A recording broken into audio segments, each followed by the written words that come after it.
যমুনার করাল গ্রাসে বিলীনের পথে 50 বছরে পূর্ণ দ্বীপচর মন্নিয়া।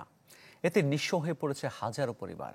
ভাঙনের কবল থেকে রক্ষা পেতে নিজেরাই গঠন করেছে স্বেচ্ছাসেবী কমিটি। এদিকে যমুনার ভাঙন রোধে পদক্ষেপ নেওয়ার কথা জানায় পানি উন্নয়ন বোর্ড।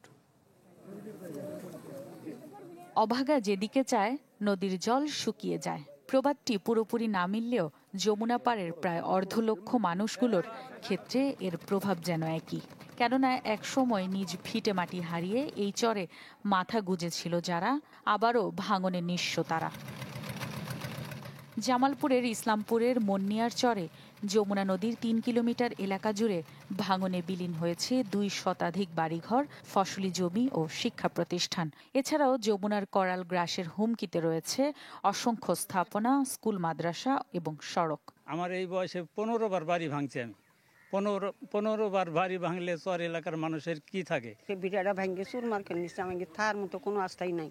অতি দ্রুত গতিতে আমাদের এই নদীতে বস্তা ডাম্পিং এর মাধ্যমে যদি নদী ভাঙন রোধ করে দেওয়া হয়, তাহলে হয়তো আমাদের যতটুকু শিক্ষা প্রতিষ্ঠান আছে এই শিক্ষা প্রতিষ্ঠানগুলো বেঁচে যাবে। বিজলি কেবলস এর স্কিন কোটেড ইনসুলেশন আগুন প্রতিরোধী। বিজলি কেবলস, নিরাপদ আজীবন। এদিকে ভাঙন রোধে মানববন্ধন, বিক্ষোভ মিছিল ও জনপ্রতিনিধিদের দাঁড়ে দাঁড়ে ঘুরেও কোনো সুরাহা মিলছে না চরের বাসিন্দাদের। তাই অস্তিত্ব রক্ষায় নিজেদের উদ্যোগে চাঁদা সংগ্রহ করে চলছে ভাঙন প্রতিরোধের প্রস্তুতি। সবাই জোট করে 2,000, 3,000, 5,000 করে টাকা দিয়ে জড়ো করতেছি। নদীটা একটু বাঁধ দেয়া আমরা একটু বাঁচানোর ব্যবস্থা করতেছি। যেহেতু আমরা কোথাও সাড়া পাই নাই, না পাওয়ার কারণে আমরা দিশেহারা হয়ে আমরা নিজের অর্থায়নে আমরা চেষ্টা করছি এই নদীকে প্রতিহত করার জন্য। যদিও পানি উন্নয়ন বোর্ডের আশ্বাস, সরকারের সিদ্ধান্ত অনুযায়ী ব্যবস্থা নেওয়া হবে। এগুলোর ভাঙন রোধকরণের জন্য আমরা একটা সমীক্ষা প্রকল্প প্রস্তাবনা তৈরি করতেছি। এই সমীক্ষাটা হলে সমীক্ষার আলোকে আমরা যদি কোনো প্রকল্প গ্রহণ করি, সেক্ষেত্রে এগুলোর ভাঙন প্রবণতাটা কমে যাবে বা রক্ষা পাবে।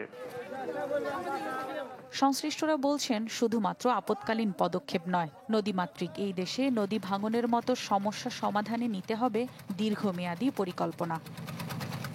Desk report, channel 24।